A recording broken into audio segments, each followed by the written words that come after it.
Hello and welcome back to In Case of Emergency. We'll be continuing where we left off, which if you recall is after the protag pulled the sword out of the stone in this cathedral looking place that you see in the background here. And either he's about to become king or he just stumbled onto like a play or something. And he's about to be, forced into it. Not only that, but Cedric, who I'm assuming is a wolf, Wes, who's the tiger, and Luke, who's a lynx, I think, were also there. And there was also this other wolf dude named Remus. So, yeah. Well, let's see what happens to see if it's a real thing or just some sort of play.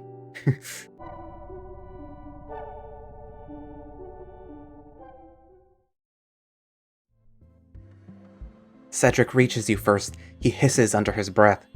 What the hell? No one's been able to. The crowd parts, leaving a path for Remus to pat down the impromptu aisle. Wes and Luke exchange glances between him, you, and each other before cautiously joining you at the scene. Finally, a champion to wield the sword. The prophecy has been answered. Remus claps you on the back, his hand a strong, warm presence between your shoulder blades. With his other hand, he gestures out to the murmuring crowd filling the hall. The people gaze at you reverently. That's an adverb you've never used to describe people looking at you before. People of Peregrine, hear me. With our third and final champion, we have an individual able to wield all three artifacts, the shield, the amulet, and the sword. We can finally ascend Grim Mountain and face the heart, driving back the forces that threaten our land. But as Remus speaks, the hall is abruptly plunged into darkness. There is a weightlessness under your feet, like the floor is failing to push against the bottom of your pads. Your brain registers that people are screaming, but you can't hear or see anything. It's not that the torches have gone out, it's that light and sound are gone entirely. Everything is gone. And as quickly as things vanished, the floor reappears with the sensation of an elevator grinding to a halt. You hear it now, the downward crescendo of people no longer panicking, the nervous chitter and laughter following a plunge on a roller coaster. The candles in the chandeliers waver almost in apology. Remus's hand steadies you as you regain your footing. The silver hilt of the sword is cold against the pads of your hand. Remus murmurs. That has been happening more and more frequently. Wes and Luke look uncharacteristically perturbed. Remus turns to address the crowd, extending his arms in a placating fashion. I assure you, we will stop these blackouts as soon as possible. With the bearer of the sword finally here, we can pierce the heart of the mountain and bring an end to the resolution, once and for all. He surveys the aftermath of the event with a somber expression. Following his eyes, you see that things haven't exactly returned to normal. Parts of the landscape are totally missing, not discrete tables and tiles, but orthogonal pieces of the world, like half a dresser and a slice of the vase that was sitting on it.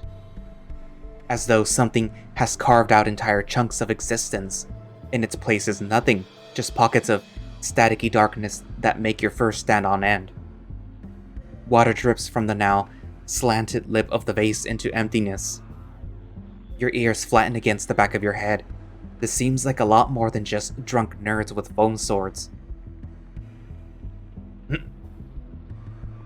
Red pill, sign me up. I've always wanted to save the world. Blue pill, I don't know about this. Should I jump headfirst into it or go like, eh? I would probably go, eh? You take the red pill, but not in a misogynistic way. This is what you've been waiting for all your life. You're not sure why or how you got here, or even what's going on, but you're not about to turn down an opportunity to be the chosen one. Now, how do you sign up? What other perks does this role come with? Are you asking us?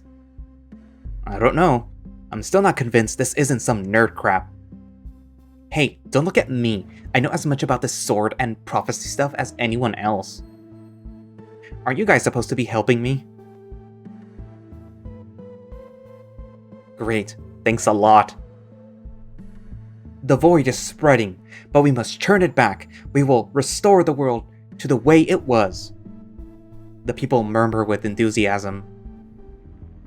Just behind you, you spot a slash of nothingness below the cabinet the dig had rolled under. Shit. I guess we go towards it? You try to sneak your way towards the cabinet, hoping that everyone is paying attention to Remus's speech and not you. There's a grainy, metallic taste in your mouth as you approach. Luke gives you an odd look. A hand grabs your arm. Wes gently but firmly pulls you away from the sight. You don't want to touch that. What? Why? Because it's a terrifying slice of absolute nothingness? Have you ever watched a movie where touching this scary unknown substance leads to someone not being the first one to die? It's dangerous. I have to look for the dick. The dick's under there. I have to get it. Luke's eyes widen. You lost it? Here? That's concerning. Yeah, I know, okay? Listen, hold on to my feet and I'll just stick my hand in there. Wes shakes his head. Whatever was in there is gone. It's not coming back. Shit. You reluctantly let Wes pull you away from the majority of your final grade. It's probably not worth it. Probably. Remus turns his attention towards you. Kieran, I knew there was something special about you from the moment we met. There's a twinkle in his eye as he holds you by the shoulders. The last person who told you were special was your youth baseball coach just before you struck out every turn in your first game. Turns out he told that to all the kids he thought had low self-esteem. This must be all very strange to you. I promise to explain everything soon, but I have to take care of my people right now. In the meantime, seek out your friends, Wes and Luke, and Cedric too. They'll fill you in my stead. When you're done, meet me in the castle's gardens. He pats your shoulder with a paw, sending you down a hallway as he fields questions from a crowd that's begun to creep dangerously close to your personal space. You narrowly escape into the silence of the side hallway. The sounds of people die down until they're far in the distance. You're alone again. Who do you look for first?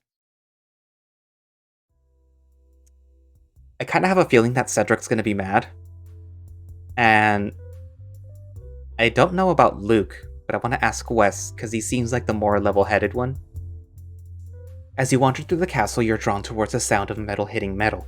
Grunts of exertion leak out of an ajar door in the hallway. Either people are fighting with swords, or a bunch of robots are having group sex.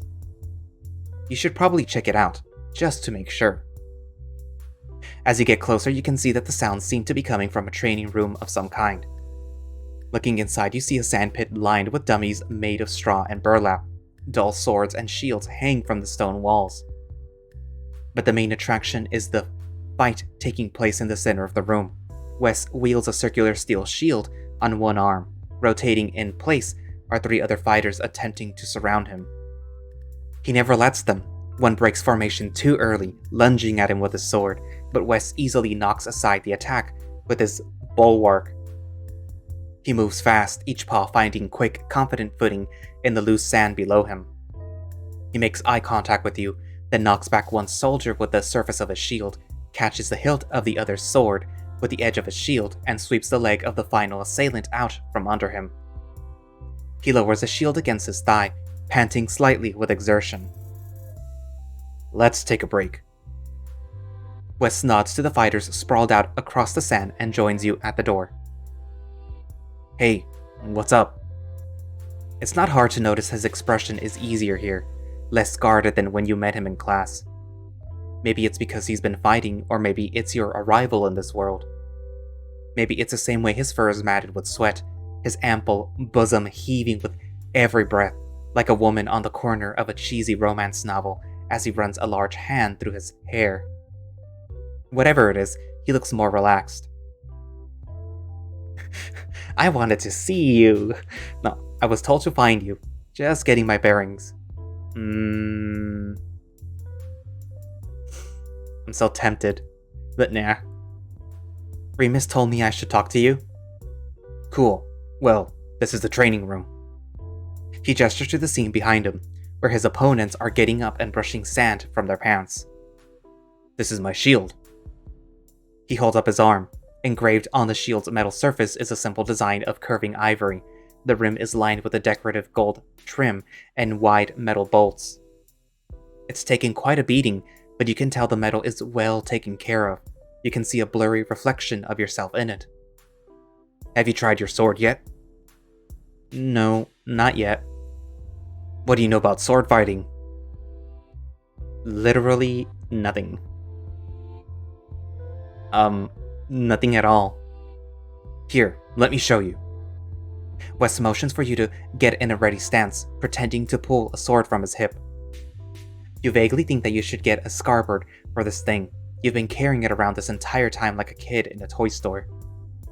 You want to hold it like this. Wes guides you through the basics of gripping the sword, letting you copy his movements and stances. He shows you a few simple thrusts, how to follow through with your attacks, and how to maintain your balance while striking. You're not usually the most athletic guy, but it comes to you surprisingly easy. The sword feels like an extension of your arm, and after a while, it starts to feel like a very tired extension of your arm. Wes, meanwhile, doesn't seem to be flagging. His hand reaches for yours as he adjusts your grip on the hilt, fingers firm and calloused from training. You can feel the smooth band of a ring against your knuckles, where Wes's left ring finger brushes against your hand. It looks fancy, not to mention expensive. You can't help but feel a little curious.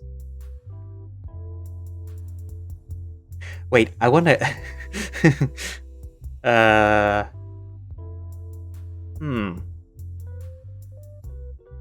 Should I be nosy, or should I just keep training? I really want to pick this, but no. Cool ring. Where'd you get it? It's a family ring. He examines the back of his hand with a furrowed brow. It must be special. It was my father's and his father's before him. It's passed down when they expect the next in line to take his place. Take his place? At the company. Wes is usually terse, but he seems unusually so with this subject. What company? What kind of company? My dad's. They make household goods. And you're going to inherit it? That sounds like a lot of pressure. I guess. Wes crosses his arms. Seems like that's all you're going to get out of him. So... what's up with the end of the world stuff?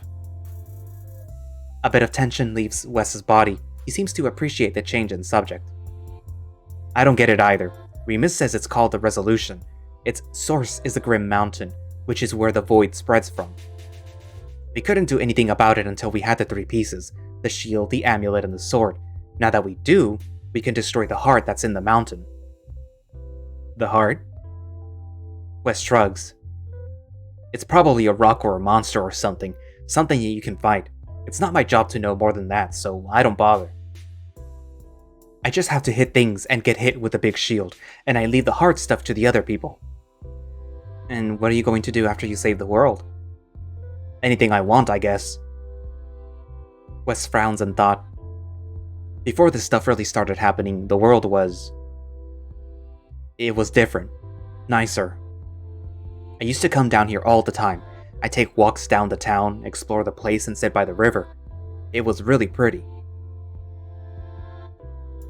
We should do that together. What about the castle? That does sound nice. Okay, this is the one where it doesn't sound that bad if I pick this. I'd love to go with you sometime. Yeah, I'll show you around the place. I used to help people out in town. Someone would get stuck under a cart, or lose a family heirloom, or a monster would be ruining their farm. I'd fix their problems and they invite me to dinner or give me money. I didn't need the money and I didn't have to help them, but it was nice to do things just because I could. I like that freedom. Do you still do that now? Wes shakes his head. The town was abandoned when the resolution caught up to it. There's a big rift of void between it and the river now. The wells dried up, the grain stopped growing, people left. There was nothing left to do, nothing I could do. And if the world ends, you won't get to do that again? I guess, yeah. I'd miss hitting stuff with my shield. And being free to do what you want? And you won't be able to live your life the way you want to. Yeah, something like that. That's why it's important that this place survives. When this is all over, we should go and kill some stuff. No one's ever asked you to hang out and kill stuff before. It's very flattering. Wes doesn't have a lot to say, but he lets you hang around a little longer, watching him go through his routine. Eventually, you begin to feel like you're overstaying your welcome. It's time to head out. Who's next? Guess we can do Luke next.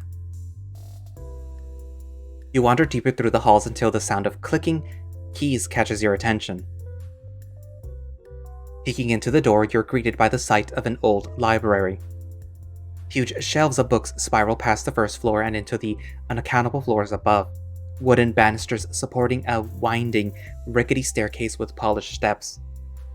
You can practically smell the wood varnish and parchment from the doorway. In the center of the room is Luke, hunched over a table as he flips page after page of a dusty tome, taking notes in his laptop. His mouth is pulled into a thoughtful frown as he speeds through the book. Piles and piles of books are stacked around him, like a defensive barricade. Hello? Kieran, how's it going? Come here often? Luke's eyes snap upward, and the pensive look is gone, replaced by his usual self-satisfied smirk. No, actually, first time. Figures, I feel like I'd have recognized you if I'd seen you here before. What's up with the books? Luke glances down at the mess below his paws, looking almost disgusted by the disarray. Nothing, just looking for something. The world building in this place isn't very thorough though, so it's hard to find anything useful. World building? Yeah, world building. You know, like details about how the world works. Lore, geography, population information. Every person who took a shit last Friday at noon. What are you looking for? The end of the world, ideally. Remus says this stuff happens in cycles, so someone has to have written about it, right? Who would have written about something like that? People who write stuff down, obviously. He holds up several books, pointing to each author. Arthur Higglesbottom, Genevieve Potterslane, Irving Mindstron, a bunch of medieval-sounding names that escape your memory as soon as they enter. But these books are useless. There's nothing in here that Remus hasn't already told us. What has he told you? Oh, you know, the usual. There's a big terrible thing called the Resolution that's going to destroy the world, blah blah blah blah. It leaves in its wake this thing called Void. That's the empty pockets you saw earlier in the hall, and eventually this whole place will look like that, unless we stop it. It's nothing very original if you ask me. Right. So is this place real? You keep talking about this like you don't really believe it. Where even are we? Is this real life? What even is reality? You pull a face. No one's ever in the mood for an undergraduate philosophy discussion. Just kidding, that was a joke. On purpose. Honestly, I don't know. But hey, check this out. Luke takes a step away from his desk, facing a bookshelf against the back wall. He bends his arms so that his paws are stretched away from his face. Wingardium Leviosa! The contents of the entire bookshelf fly from the shelves in a cacophonous flutter of paper and bindings, dust booming around the site of destruction. Books thud over one another on the hardwood ground, others ricocheting off nearby staircases and off the table. Loose papers fly from their bindings and spines crack. Somewhere inside of you, the kid who used to actually read printed books cringes. Pretty cool, huh? The Force has displaced a necklace around Luke's chest, an amber, gemmed amulet that glows faintly with the residual magic. No way, this place has magic too? Think about how cool it was, but don't tell him. Was that real magic? Holy crap! That was so cool. Maybe you can do magic too. Not impressed, huh? You shrug. The dust begins to settle on the covers of the scattered books, revealing the state of disarray the library has fallen into. Do you need to reverse Leviosa this, or... What? No way. Magic is supposed to be cool. It's for fireballs and death rays, not house cleaning. Besides, magic's better for breaking things than fixing them. Luke shrugs. Someone will come and clean this up eventually, and if they don't, well, the world's gonna end anyways. What do you think is going to happen when the world ends? When everything dies? I don't know. I assume we'll all be shunted back to the real world, and then we'll never be able to come back here. His nose twitches in irritation. Don't get me wrong, I'm going to help out with this quest or whatever, but I don't exactly have a lot of optimism. You don't think you will be able to reach the mountain? Grim Mountain? Sure. We might even be able to stab the heart of the world with your big, massive, throbbing sword. But what then? I thought it was supposed to fix everything. Maybe it'll be like turning it off and back on again. None of the books mention anything about this.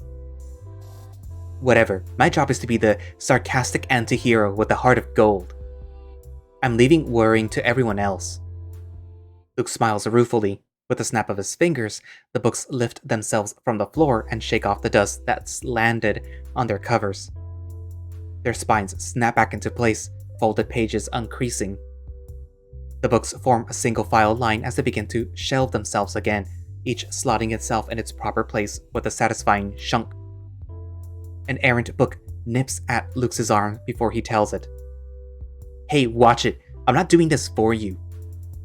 The book tucks its ribbon between its pages, pathetically cowering from him. Yeah, that's right. I'll make a bonfire out of you. That's suppression style. The book carves its pages in fear, and Luke frowns as he bats it back into line. You can talk to books? Can you actually understand what they're saying? No, obviously not. When's the last time you understood what a book was trying to say? He's not wrong. So, can anyone learn how to do magic, or... Sorry, I'm the only one who gets the power, thanks to my swag bling.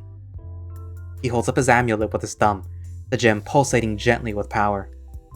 You're a little disappointed, but it feels ungrateful to complain about what flavor of chosen one you get to be. Hey, don't worry, swinging around a big stick is cool too. You think so? Ha, no, carrying a big stick is fine, but talking as loud as possible at all times is cooler, like this. Fire! Luke's hands light up in flames, leaving streaks of light as he moves them through the air. He juggles orbs of fire from one hand to the other, mimes shock at nearly dropping one, then catches the airborne flames handily in a single paw, extinguishing them by closing his fist. Don't try that in a crowded theater. Do you have to shout a word every time? No, you don't have to do anything. But why do magic if you don't want everyone looking at you? Luke shows you a few more moves, clearly enjoying the chance to show off his powers to someone new. He produces a miniature hailstorm, moves a coin from one ear to the other, and produces a porcelain tea set from a pocket dimension. Eventually, he informs you that he's running out of juice and shoos you out of the library. He has work he should be doing. Who's next? Cedric. You wander the castle halls looking for Cedric, poking your head in out of the many rooms of the Citadel. You don't find him, but you do discover several empty kitchens, lounges, and studies, each of varying style and size. One room, you think, is a huge indoor pool. It's only when you spot a sink and toilet that you realize it's a bathtub. Finally, one nondescript door at the end of the hall opens into a second, smaller hallway. This hall is adorned with maps decorating its walls, ceilings, and floors. Some of the maps are familiar. There's a few continents and countries that you recognize, but the vast majority of them are completely foreign. The maps depict places that you've never heard of. Some of them look like crude renditions by children. Others depict entire galaxies and star systems. Cedric sits on a bench by a window, staring at the ceiling. Hey. Cedric's ears perk up at your approach. Oh, hey. This is the map room. You follow his gaze, tracing the meandering route around the towering ceilings and long, arching walls of the hall. It seems much bigger than just a room. It has a map of every place ever, I think. Or just a copy of every map ever. I still haven't figured it out. Check this out. Cedric rises and approaches the map across from him. It's old, made with ink on parchment, a sea serpent slithering through a rolling sea. You don't recognize any of the names on the map. Cedric gently places his paw on the map. He gives it a slight push, beating some resistance before the panel starts to slide open. Each map has, or had, a corresponding door. He slides the portion of the wall open, but there's nothing there, just void. But not anymore.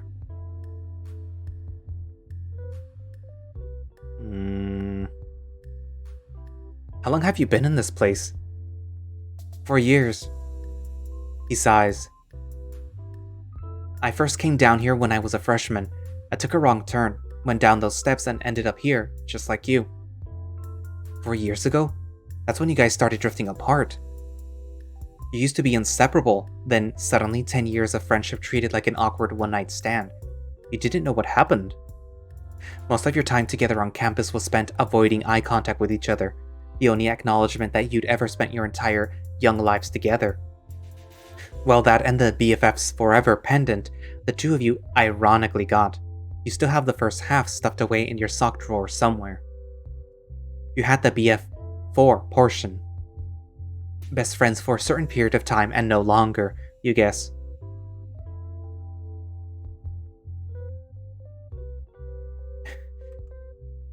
Do you still have the pendant?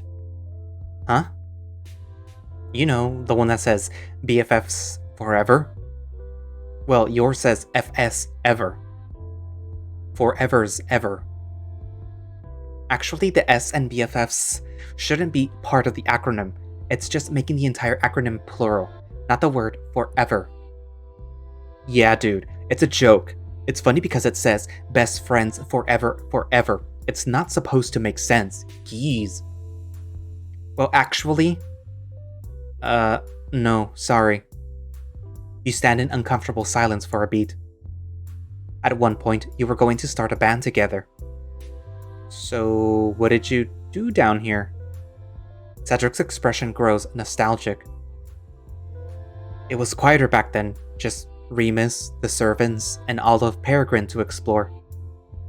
He looks out the window, the gray sky casting a gloomy light on his face.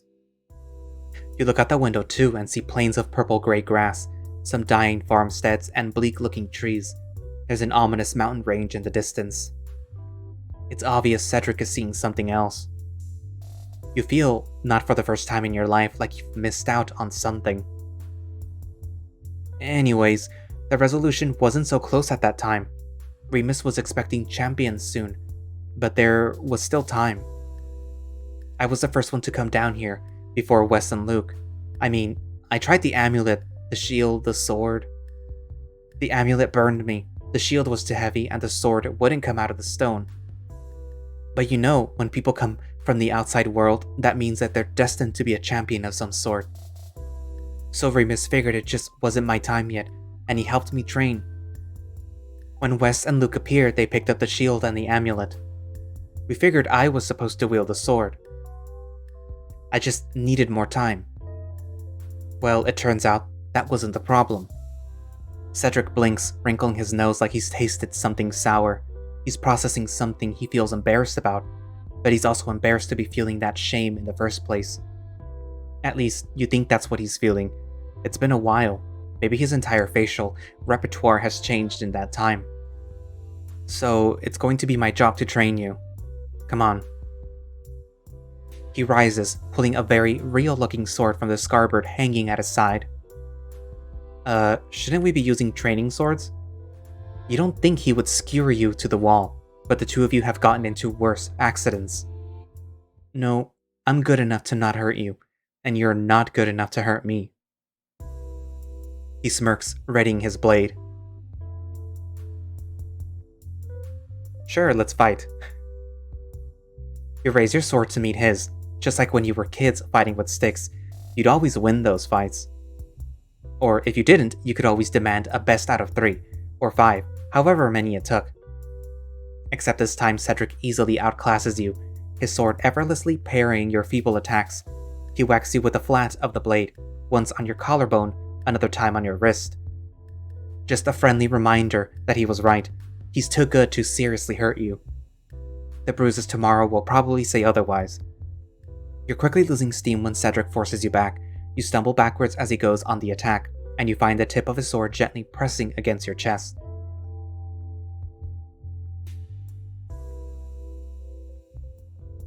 You lunge forward, aiming your sword for his ribs. He easily sees your move coming, knocking aside your blade with a flash of steel. You never had a chance. Good try. It's hard to tell if he's being sincere. You're too tired to try and decipher if he means what he says. It's time to move on. Body and feet sore from your excursion around the castle, you realize it's time to meet Remus in the gardens.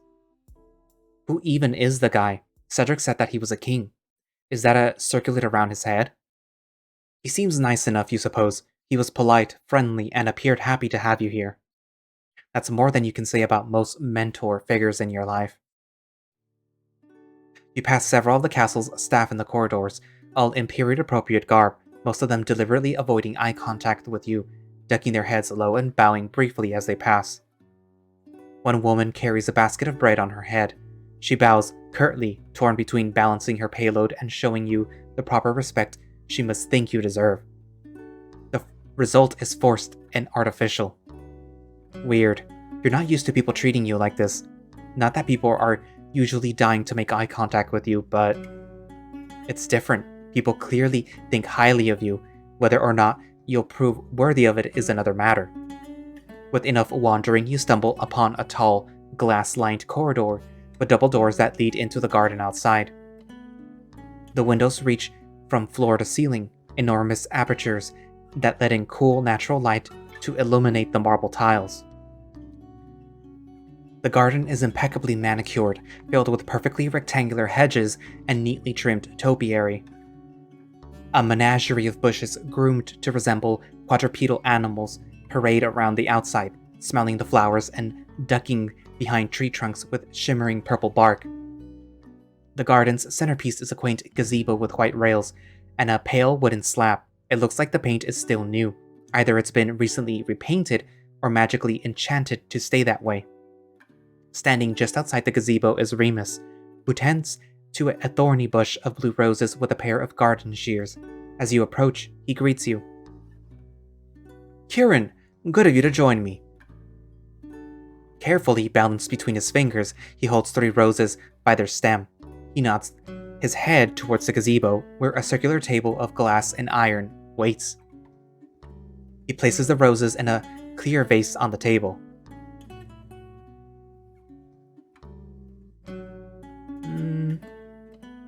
I've never seen roses that are blue before. I grew them myself. We don't have those where I come from. They're rare here too. This was the years-long work of several horticulturally inclined magicians. Now I have an entire garden full of them. His gaze scans the garden like a watchful steward, the king of his realm. The sky is gray, but you feel the balmy warmth of the sun nevertheless. The smell of flowers and freshly cut grass is overpowering. Somewhere you can't see, the birds are singing. If it's not real, it's pretty close to the real deal. So, this garden, was this all you? Do you like it? I've been cultivating it for decades now. It's beautiful. I've never seen anything like it. I didn't think royalty worked in gardens. Remus chuckles, the corners of his eyes wrinkling with laughter. This one does. Gardening is a lot like ruling, except plants are much more resilient than people. Much more predictable, too. Plants are better than people. Oh sure, but only because I'm a lonely old man with no friends. He smiles at his own confession, apparently perturbed. Entirely alone? No. It seems like there are a lot of people who wanted your attention earlier. Oh, I don't know if I would consider them friends. I found that it's easier to grow trees than it is to govern people. Plants only need water, sunlight, and some love. If you forget to water a plant for a day, they'll most likely forgive you. That is, provided that they're not a particularly vindictive fern. Remus smiles fondly, lost in memory as he looks out over the lavish garden. But people, if you say the wrong thing or make the wrong choice, people remember. Bushes can be trimmed, stray branches curtailed. People are trickier. You're no stranger to that fact. Amen. But that's enough about me. Who are you, Kieran? Tell me about yourself. Oh, I'm not very interesting. I'm sure that's not true. You're here after all. Well, my name is Kieran. I was supposed to graduate college last semester. I'm a Gemini, and I like long walks on the beach and pineapple soft serve. You have good taste. And I guess I'm supposed to save the world? Astutely observed. We would be lost without you, champion. What about your duties outside of this world? Surely you have other obligations you're sacrificing to be here. I don't have a job yet, but I'm working on that. I actually just talked to my professor about this. Don't bring it up. I'm also taking a summer class because I failed my last GE requirement and I couldn't graduate. GE requirement? Yeah, like you have to take a range of classes in science, or the humanities, or some sort of physical education. Ah, it sounds like you are being prepared to be a well-rounded human being. A series of memories flicker rapid fire through your mind. Showing up to class, joining student orgs, going to the gym, then skipping lecture, ghosting clubs, sleeping in. Celebrating the night of your 21st birthday by heading to a drugstore alone to pick up a bottle of margarita mix, and being congratulated by a cashier you recognize from your first year writing semester. He's dyed his hair green and gotten face piercings since then. You're pretty sure you're still wearing the same gray hoodie you started wearing every day towards the end of that semester. Yeah, you could say that. Are you a specialist then? What are you studying in school? What are you majoring in?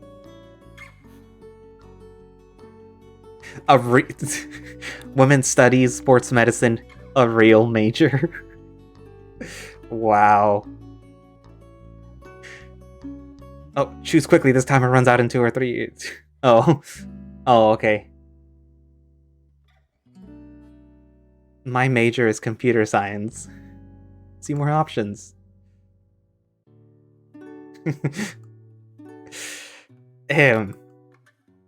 I'm studying computer science. Ah, it seems to fit you. Does it? So, this class you're taking over the summer, is that not part of your primary studies? Oh, no, we have to fulfill a life skill requirement. Actually, now that you think of it, it's kind of ironic that you were about to pass that requirement originally and graduate with no actual life skills, then failed it because of a very real life experience. And now you're about to make up that requirement by delaying further real life experience and instead doing something stupid. Like taking care of a dildo that you've already lost. Speaking of which, if you see a false phallus making a jerky if you see a false phallus anywhere, let me know. I think it rolled into the void at some point and I really need it for this class. This is an assignment from your instructor? Very strange. Tell me about it. If it is important to you, we'll make sure you get it back, I swear it. Thanks. Thank you. Remus leans back in his seat, resting one arm on the glass surface of the table. Now, how are you settling in? I'm sure this whole ordeal has been surprising to say the least. I'm managing. I'm hanging in there. I'm still not sure I understand what's happening. It feels like a dream, doesn't it? Like, it's too good to be true. Your friend felt the same way. Are they the only ones? From your world? Yes. Ever so many years, your world sends new champions to reverse the tide of the resolution. There are always three: the shield, the amulet, and the sword. That's you. The resolution is a constant force that threatens our lands. It spreads from the mountain's heart, the center of the world, scouring the land and destroying everything in its wake. But what is it? It's the resolution, but it's also a resolution. It's a conclusion. It's the last chapter in a book. It's the end of all things. What happens if we don't stop it? Remus is smiling, but his eyes are solemn. Peregrine will be no more. You will survive, return to your world, but I will not. That would be bad. Yes, indeed, but if we manage to thwart it once again, everything will return to its former state. The void will retreat and return what it has taken from us. Farmland and forest will be revived, rivers will flow again, and your... He gestures vaguely in your direction, searching for the right words. Lost manhood will be restored, for your studies. Manhood restoration sounds good to you. The past couple of months have felt like a series of consecutive kicks to the neck. That'd be great. That's actually the whole reason why I'm here, because it rolled down the stairs and into this place, and I needed the sword to get it out. Remus raises an eyebrows, pleasantly bemused by the yarn you're spinning. It's a long story. And you said you weren't interesting. The two of you chat for a while in the comfortable shade of the gazebo. It's easy to get lost in the slow rhymes of this place. No deadlines, no asinine assignments, just sitting outside in a beautiful garden. Before you know it, the sun is setting and the fantasy cicadas are out in full force. Remus invites you to stay for dinner. Who are you to refuse free food?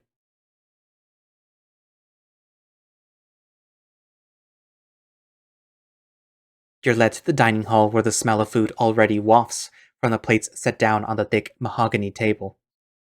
You feel the soft crunch of a carpet under your feet, positioned between the table and the waxed wooden floors. Across the room, coals burn in the stone hearth. The warmth is a comfortable buffer against the chilly winds of the evening. Remus guides you to a plush seat where you take your place across from Wes, Luke, and Cedric. Please have a seat. Luke waggles his eyebrows at you for a reason you can't fathom. Wes exchanges a glance with you, possibly pleased to see you. His expression remains as reserved as always. Cedric watches you enter before turning his gaze towards the plate before him, resting both paws in his lap. Steam rises from your plate, roasted pheasant stuffed with huge cloves of fragrant garlic and a pistachio crust, served alongside a sweet jam of spiced berries and stalks of roasted parsnip. Sitting in a cloth covering basket on the center of the table are sliced loaves of fresh rye, the smell of freshly baked bread heavy in the air. Uneven slabs of butter are placed on small ceramic plates on either side. Holy crap! Do they eat like this every day? Thank you. Thank you. This looks delicious.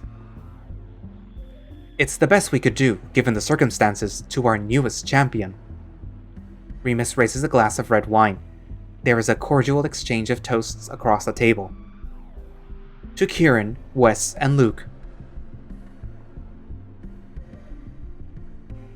And Cedric? And Cedric too! Cedric stares at you, conflicting emotions wavering on his face.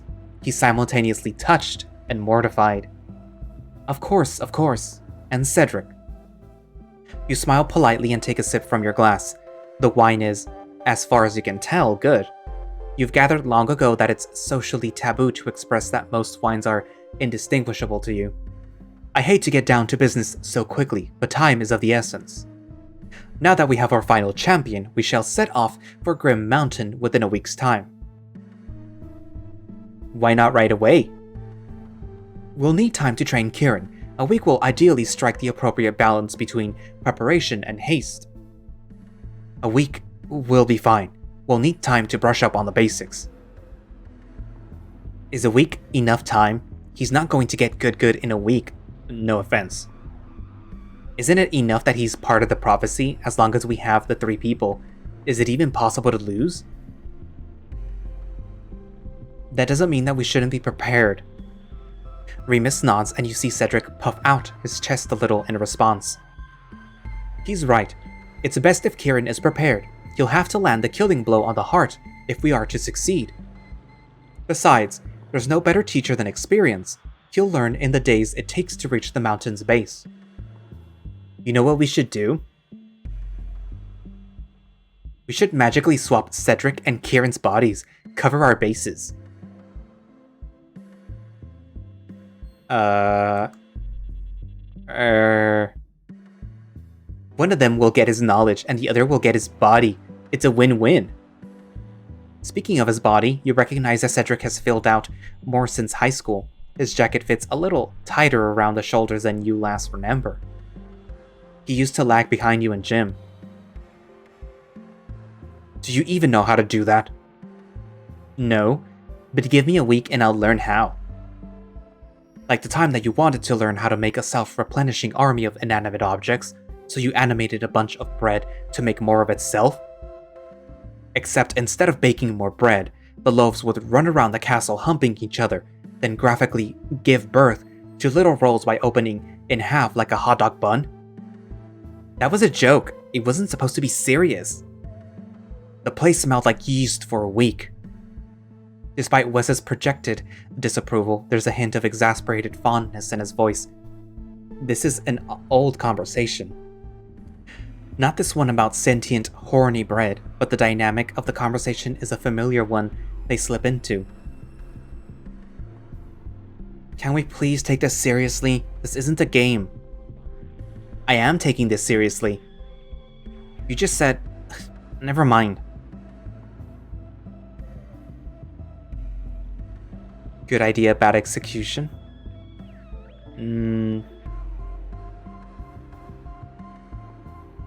I think we've got the right spirit, but maybe we should iron out the details. See, Kieran gets it. Cedric sighs as he stabs a pear of root vegetables with his fork. Luke grins at you half-heartedly. Wes shoots you a sympathetic look before tucking into his meal. So Wesley, tell us more about your training. It's going well. At this point, I think I'm teaching the castle guard more than I'm learning from them. I think someone broke their jaw running into my shield. The training facilities are excellent. I used them yesterday and I was really impressed with the integrity of the leather training dummies. Thank you for those improvements. Remus nods thoughtfully. Oh yeah, the dummies are great. I like to cuddle with them sometimes, just to feel someone's arms around me. Luke, I am sure that there are people that you can pay in town. No, I've been really hitting it off with this one dummy, and I don't mean to kiss and tell, but I think we're going to get to third base soon. The quality is really excellent. Restocking on training weapons has also been helpful, and...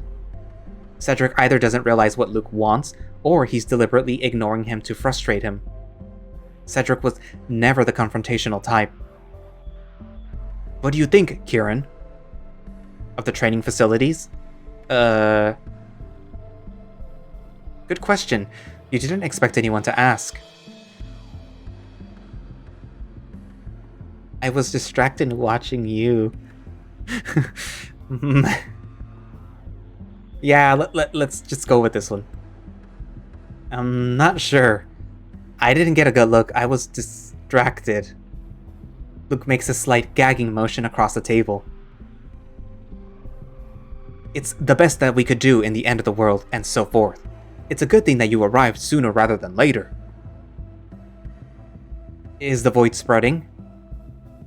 It is always spreading. It finally reached Primhaven today. not to mention the castle.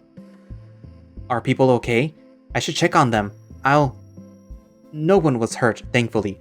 I imagine that if we don't move fast, there won't be much left to save. I can head down to the town tomorrow with the Royal Guard and lead evacuation efforts. I'll make sure everyone knows that the crown is behind them and... Luke rolls his eyes. Wes gently elbows him and frowns, shaking his head. What? I'm not interrupting. Is there a problem? No, keep going. This is important. We need someone to keep public opinion in check. A king is legitimized by the opinion of the people. We can win the battle, but if we lose the war... Does this really matter? Don't you care? You're a champion, and you treat all of this like some kind of joke. Me? I'm the one who cares about maximizing our chances of winning. You're the one treating this like some weird role-playing fantasy game. Are you being serious right now? Cedric's lips start to curl back into a snarl. Luke tries to affect disinterest, but the hairs on his mane puff out in anxiety. The scene is uncomfortably reminiscent of your childhood dinner table. Remus, for his part, appears to be genuinely disinterested in the tableau as he watches passively with the wine glass in hand. Dessert, anyone? Cedric self-consciously closes his mouth with an audible click, nose twitching in frustration. Luke's claws sheathe themselves once again, seemingly embarrassed to find themselves out. Wes gives you an apologetic look as he begins to fold the cloth napkin in his lap. I think I left the stove on. I should get going.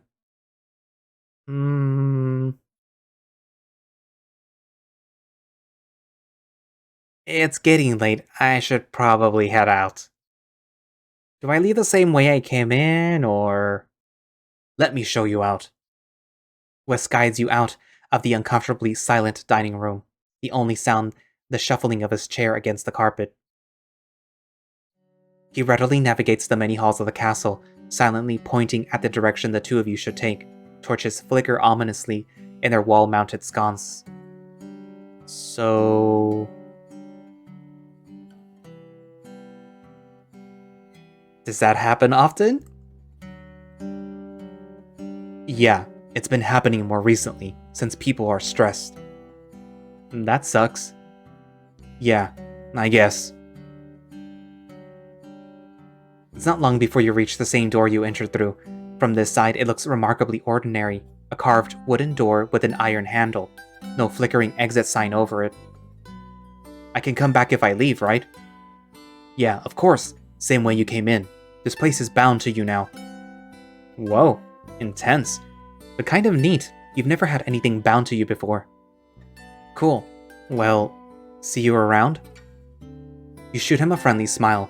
He holds the door open for you. After you. A cool gust of basement air blows into your face, ruffling your fur. It's hard to make out much in the darkness. How many flights of stairs are you going to have to climb back up? Your foot hovers over the threshold. On second thought, I want dessert. Keep going. Do I have to climb all the way back up? What happens if I stay? Hey, actually... Before you can comprehend what's happened, your foot touches the other side, and there's a lurching sensation in your stomach. You close your eyes on instinct. Something far, far behind you calls after you. Did anyone tell you about... Your eyes snap open. You're in your boxes, on the bed of your summer dorm. The lights are off, and the only illumination in your dark room is your laptop screen. The room smells like instant noodles. What the hell? Oh no. This can't be some all-a-dream bullshit. You need to go back. You need to be in the world where you have a sword and get to be the chosen one. You can't live like this, not after you had a taste of what could have been. Deep breaths, in on 4 and out on 7. Calm down, nerd. Get a hold of yourself. Wait, do we have proof that that was all a dream? Where the hell have you guys been? You were making yourselves pretty scarce. We're always with you. Check out your body. If that was a fake, then why do you feel sore? More like, check out those bodies on your laptop. Look at that hot stud. Loaded on your laptop's browser is a porn streaming site. There's a pause video of a nude, oiled-up Adonis. Adoni? No, the plural I suffix replaces words that ends in us. Wrestling each other on the floor. It looks like people have just started grabbing each other's dicks. No, close the tabs. This is YouTube. You close the browser tab. Another explicit video takes its place, just as scandalous as the last. You close that tab. And the next. And the next. Naked sculpted bodies and massive cocks flash past your eyes with decreasing comprehensibility. Hot studs and big cocks and college boys flicker into existence for brief moments before disappearing. God, how many of these did you have open? It looks like you stopped watching halfway through most of them. Wait. Go back to that one. I saw something good in that recommended section. Look, anal... I'm not reading that. That's literally just a bunch of words strung together. It's the algorithm using keywords and user data to predict what you're into. That's crazy. Can you imagine if your choices and clicks could be quantified and made into abstract representations of your desires and personhood, shaping the suggestions you would see in the future?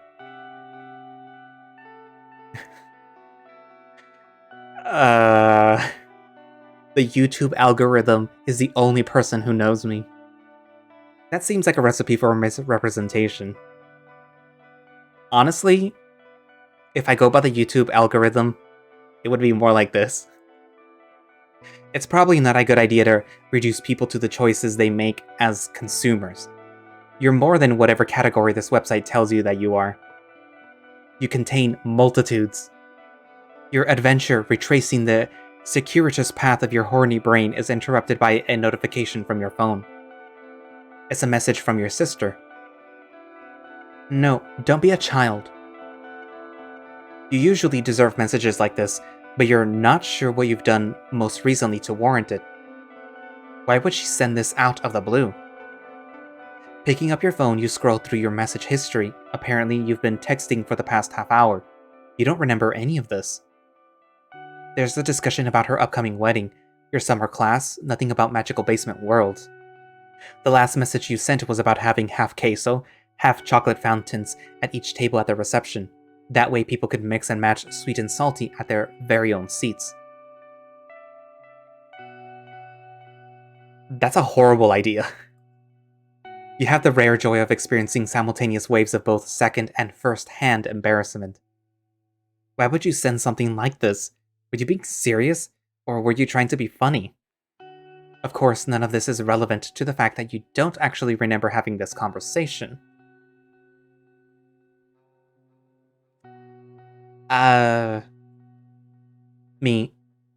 Sorry, forget it. How's the wedding coming along? Planning the reception sounds like a lot of work. It is.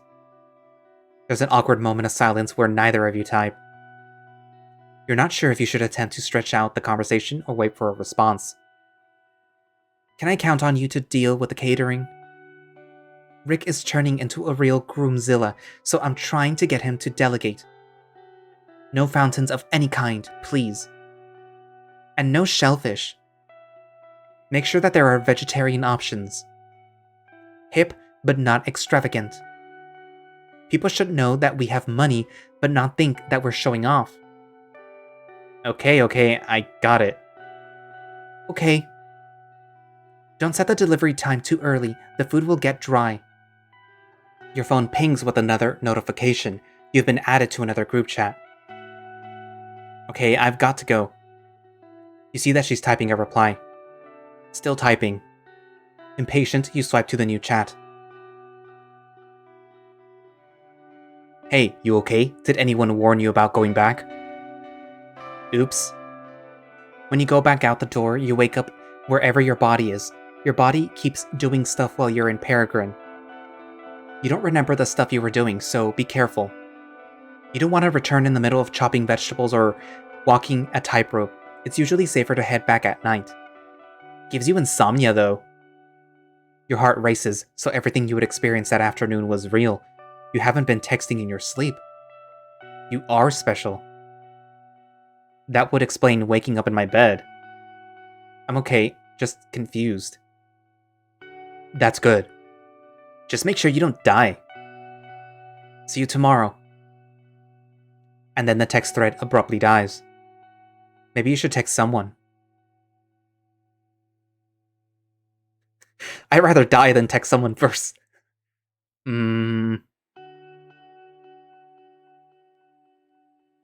Hey. Hey. Are you busy tonight? No. Are you? Hell yes. Well, no, you aren't busy, but if things go well, you're about to be. I'm not busy. Wanna chill at my place? That might be code for something. You hope it's code for something. Sure. Where do you live? Wes sends you his address. It's not unexpectedly one of the fancy apartment complexes in town. A silent rideshare later, eyes never having left your phone, you arrive at the front door of a lavish apartment tower. A wave of cold air conditioning blows over you as you enter. A well-dressed concierge nods to you, the name of the complex, Park Gardens Villa, embossed in an all-caps serif font on the wall behind him. Holy crap, this place is practically a hotel. 4 black steel elevator doors await your approach. You feel underdressed, like you've shown up to an important interview in a shirt and jeans. Are there supposed to be elevator buttons here? Are you a guest, sir? Yeah, I'm here to see my friend Wes. Is he even your friend? You're not sure, but he did invite you over. Very good, Mr. Kieran. No one has ever prefixed your name with Mr. before. Will there be others joining you? I don't think so.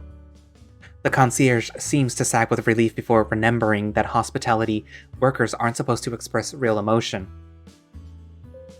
When the elevator finally arrives, you step into a tiled floor with a cream and garnet design, the smell of antiseptic heavy in the air. There are no floor buttons except for the lobby, courtyard, and lounge, each of which are spelled out on long oval buttons. The carriage begins to move as soon as you step in. Fancy. You have a chance to take in the elevator's interior as you wait. Lining the walls is a wraparound mirror that reflects your upper body back at you in an infinite number of angles, hundreds of versions of you trapped in glass boxes. Kieran's all the way down. I look like shit. God, do I really look like that? You drag a hand down your jaw, twisting your head to check out your worst angles. Is exposure therapy. At some point, it'll stop looking bad. Any minute now. Any minute now. The elevator doors mercifully open with a pleasant chime, depositing you in the living room of a massive penthouse apartment. Huge wall-to-wall windows reveal the twinkling night lights of the city below. There's a pool outside. Music softly thumps from the speakers built into the walls. Wes's voice comes from above. Hey, you made it. As you step out from under the elevator doorway, you watch Wes shuffle down the stairs. His hair is mussed and damp, like he just got out of the shower. He casually sets aside a used towel on the banister, and the smell of wet fur and sandalwood hits your nose. Holy shit, this place is incredible! Wes shrugs, picking up a crusted beer can from a couch and tossing it aside. This place is also a mess. Bottles of beer are scattered across the living room, drinks abandoned on the center table. Throw pillows have been tossed haphazardly throughout the room, and empty takeout boxes are stacked against the windows. Thanks, the maid couldn't come in today. Did you just have a party or something? Apparently. I only caught the tail end of it. I was in Peregrine last night, and when I came back, I was in the middle of... this. Something crinkles under your foot. It's an empty condom wrapper. You feel your eyebrows shoot up your face. You try not to think about whatever he woke up in the middle of. Seems like it was a wild party. I wouldn't know. I was mostly helping people get home at that point. You really don't remember anything when you came back?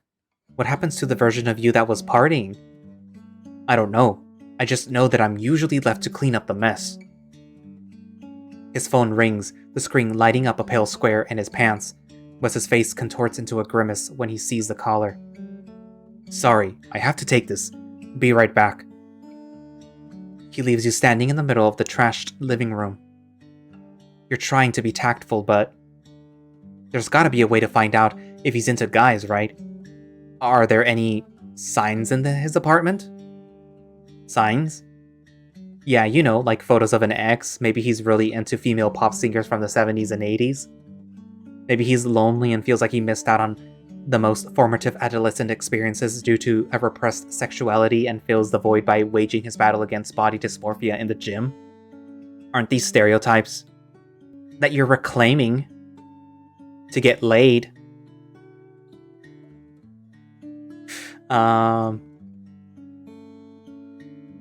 You don't see any shrines to the camp icons of the past, but it does look like there are decorative records hanging on the walls, mostly contemporary stuff. You scan the room for photos. No luck. Have you ever met a college kid with framed photos of himself around the apartment? Look for signs of very specific psychological, possibly homosexual, distress.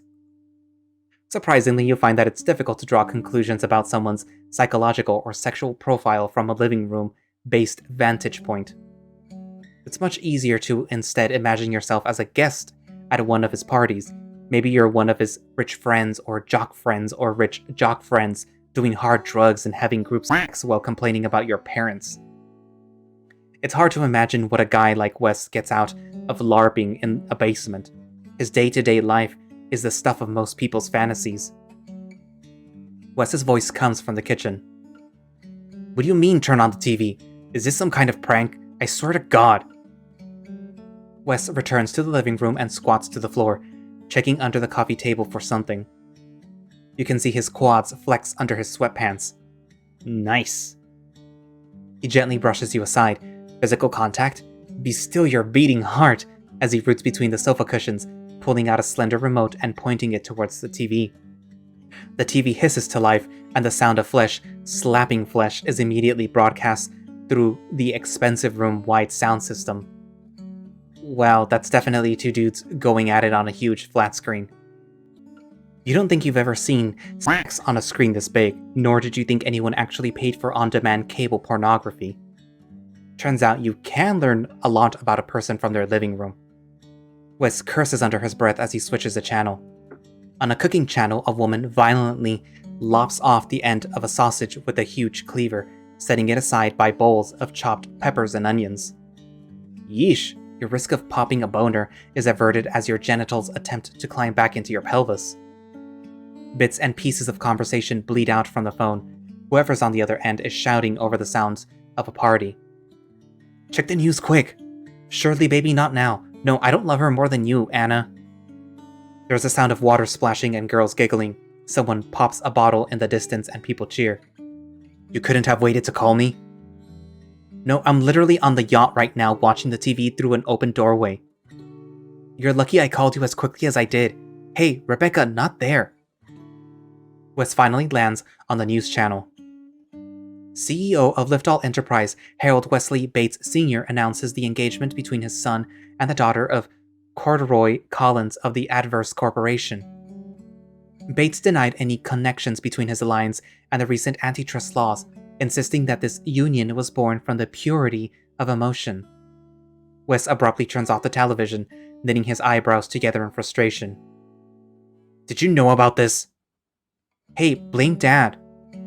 I always do. He's the one who pulled the trigger. Shareholders are excited that... Wow, Emily, is that a little spin for me? Great, fantastic. The stocks are rising for the first time in a year. Uh-huh, I'm sure. Do people even believe what he's saying? Yeah, man, it's all being packaged as love is love. They hired some activist influencers to promote it as freedom of marriage. Great. Thanks for letting me know. Don't call me again. Hey, Gina, can I... Oh, you're not... Angel, I'm sorry. I would never mix up... There's a resounding crack through the phone line, the unmistakable sound of someone being slapped. Several people scream, far away, the sound muffled as though traveling through water, and then the line goes silent. Wes sighs, flippantly tossing his phone onto the cushioned couch. "Wanna go for a swim? I could use some fresh air." "Who was that?" "My asshole brother, letting me know that the engagement is finally official." Whoa, whoa, whoa. Who's getting married?" "Actually, you have a pretty good guess, but you've spent the last 5 minutes busy riding the high of finding gay porn in his apartment." "I'm engaged." And there's the other shoe. "You don't sound very excited about it." "That's because I'm not. It's practically an arranged marriage between our families." "To the daughter of that guy? That's so medieval. Is that even allowed?" "It's just business. I'm not expected to actually love her or anything, which is a relief because she's not my type." "What is your type?" "Clever, interesting, clumsy guys who ask too many questions." He smirks at you, making the fur on your arms stand in anticipation. "Ruff. Come on, talking about this stuff is bumming me out. Let's go for a fucking swim." Wes reaches around the hem of his shirt with 2 hands, pulling off the garment in a smooth, practiced motion. He shakes the fur around his neck out and rolls his shoulders backwards in small circles, his biceps flexing with the movement. Either he knows he's hot, or he's so unaware of it that he feels no shame at showing off his body like this. His hands hook around the band of his sweats next.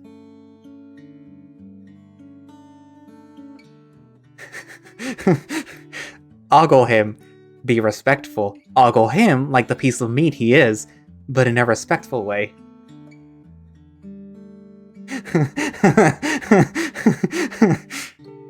You watch as Wes extracts himself from the legs of his pants, hopping on one foot as he pulls the other from the bottom hem. He crumples his clothes in his hands and tosses them over his shoulder without looking. He has a wrestler's build, stocky with a broad chest, thick thighs, and smooth transitions between the planes of his muscles.